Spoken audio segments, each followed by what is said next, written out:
28, it proposes modest reforms to the Enterprise Zone program. Ultimately, the reforms will help ensure that public funds are being maximized, and what that means is meeting the purpose, the goal, the vision behind what enterprise zones were created for in the first place, which is to ensure that we bring investment, financing to underserved communities, to hire local folks that just need a hand up. Whether it's a veteran that's coming back from war, or an individual that's been reformed from the prison system, or a construction worker that has been displaced. We're all with the understanding that RDAs no longer exist, and so one of the last economic tools that we have for our communities are enterprise zones. There's much information goes on both sides. Whatever report you want to read, one report will tell you that they don't work, another report will tell you that they work. Right? You talk to certain individuals that stem from enterprise zones, and some will say that they've been benefited because they were provided a job, and others will say there can be some improvements. Ultimately, my goal here is to get us there where we do have these reforms and we do not move in the direction of elimination. I look at this as an economic justice issue because of who we're targeting and because of what the purpose of enterprise zones are.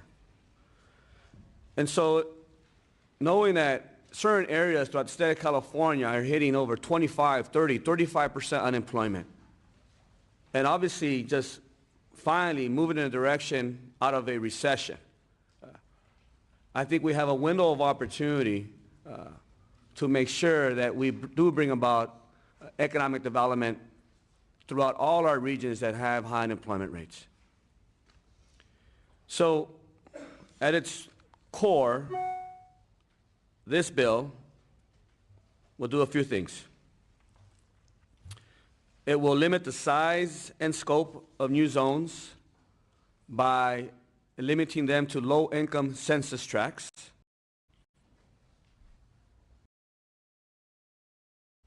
It requires that low household income must be among the criteria selected when identifying economic distress factors for a new zone. For rural areas, it will be at 125%. We're also looking at program accountability and transparency by de-designating poor performing areas or zones, requiring that zones track and report the use of local resources dedicated to zone activities, increasing integration of zones and state agencies' workforce development and training programs, and expanding state-level reporting.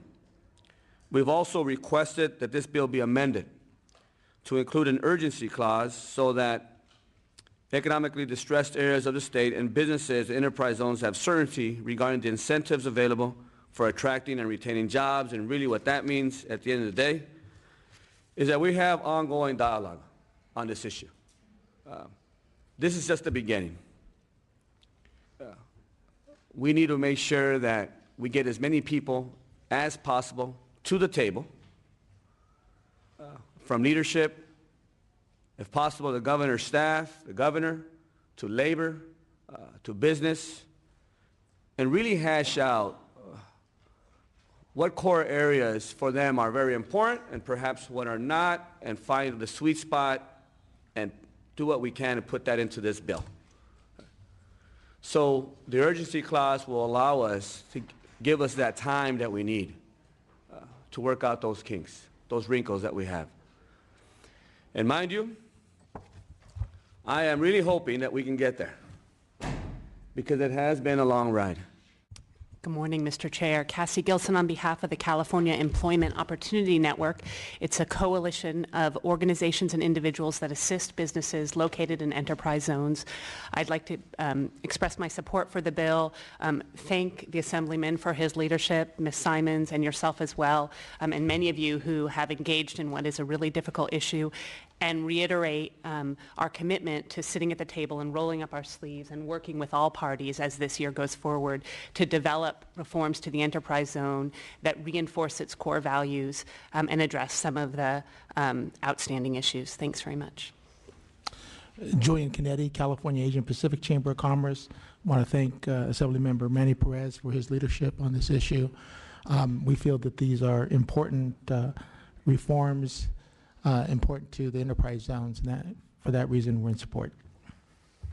Kirsten Kolpitke with the League of California Cities in support of the bill. We've had over 64 jurisdictions send us their letters of support in favor of the enterprise zone program, and we look forward to working with the committee and other members to address concerns with the enterprise zone program and to improve the program. Thank you. Mira Girton on behalf of the California Chamber of Commerce. Thank you very much to Mr. Perez and also to the committee, and we look forward to continuing to work with you and are pleased to support this bill. Thank you. Kiara Ross on behalf of the City of Sacramento, in strong support of the bill and appreciative of the author's work on this issue. Erica Arriaga on behalf of the City of Salinas in support of the bill. Yes, Mr. Chair, members, Roxanne Miller here today representing Mayor and City Council of City of San Jose. Thank you very much to the Assemblyman for his leadership. We stand ready to work with all parties, as we have been doing, to open the doors. This is a tremendous program, particularly in post-redevelopment times. This is the economic development tool for the state of California. We look forward to working with this committee and with the author. Thank you. Juanita Martinez with Smith Watson Martinez on behalf of California Steel Industry, which is a company that's located in the Fontana area, and because they are in an enterprise zone, they actually just announced that they'll be engaging in a $100 million expansion here over Texas, which was another state that was trying to recruit them and recruit their expansion. But because of the enterprise zone and the opportunities that it brings to them, they will be doing this expansion here, which will be hiring an additional 100 new employees, and they hire employees with about a $60,000 wage, and 60% of those are minorities. Thank you. Nicole Rice, California Manufacturers and Technology Association. As Ms. Martinez just said, this program is a program that is used regularly and heavily by the manufacturing industry, and that is an important point because our industry represents those middle-class jobs that are part of this discussion, bringing those types of jobs into these areas that need them most to provide high-wage opportunities and jobs with benefits and as such. So in that vein, we are supportive of this program. We are supportive of the proposals that are currently being discussed through the Assembly member's bill, and we thank him for his leadership on this issue. Thank you. Hello, Gerbak Sahoda with the California Association of Local Economic Development. We represent over 750 professional economic developers that are working in California to help save and also create jobs in the state.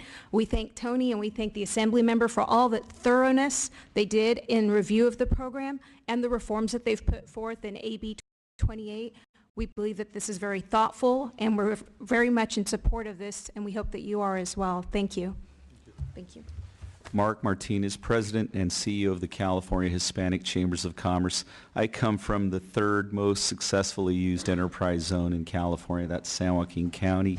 I have personally over the years walked small businesses through the proper use of the enterprise zones. I'm proud to say that when the zones are utilized in the proper manner, it does so much for our small businesses that serve underserved communities.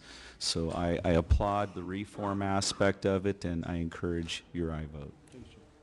Mr. Chair, Bill Biller on behalf of UPS. I think it's all been said, so we'll just also urge your aye vote.